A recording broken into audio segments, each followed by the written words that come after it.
UK politicians are said to be questioned on why a security firm linked to allegations of human rights abuses could have been hired to provide safety during the London Olympics.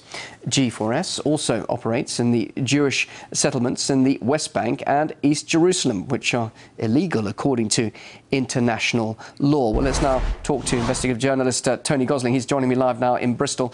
Why has a firm with such a questionable reputation been chosen to provide security during the London Games, Tony?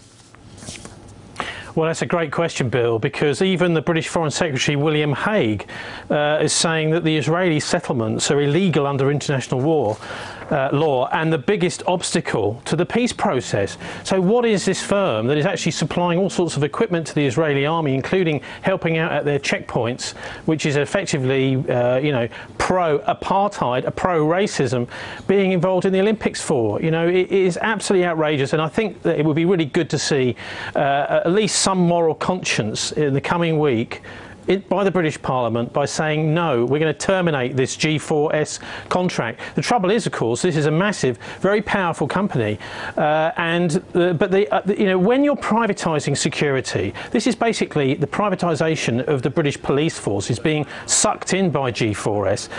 That what they're doing is they're starting to operate police stations. They're also starting to do a lot of the backdoor work that police, the civilian support work for the police, and they're even now trying to get contracts. They're bidding for contracts in Birmingham and elsewhere to actually operate the detention facilities inside the existing police stations. So, you know, this is a very bad and very dangerous idea to start with.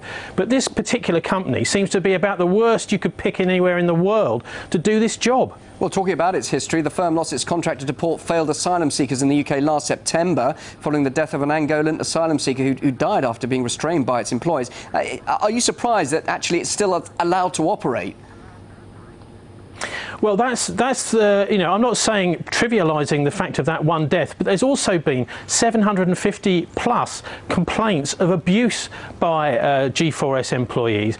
This is a real serious problem. The other thing that G4S are doing is they're now operating private prisons too.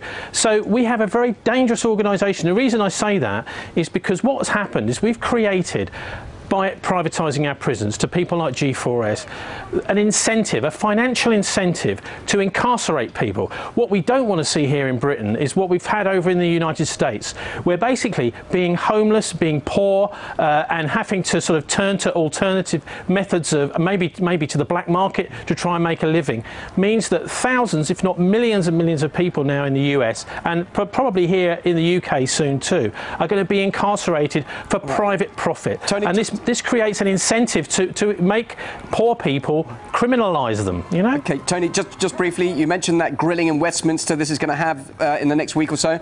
Do you think the British Parliament could intervene and they could terminate this contract, just briefly?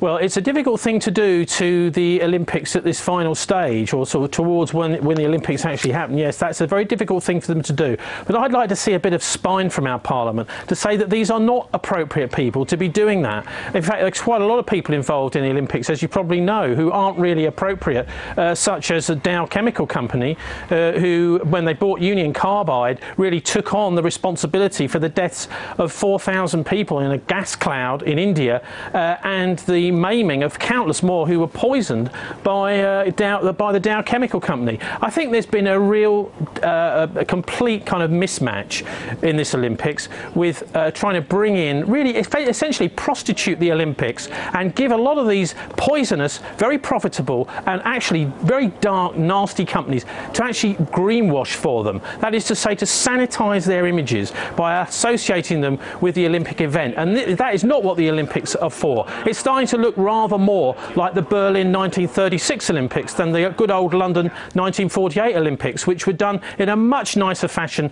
without all this horrible corporate sponsorship. Tony Gosling, live there in Bristol in the UK. Thanks very much for your perspective.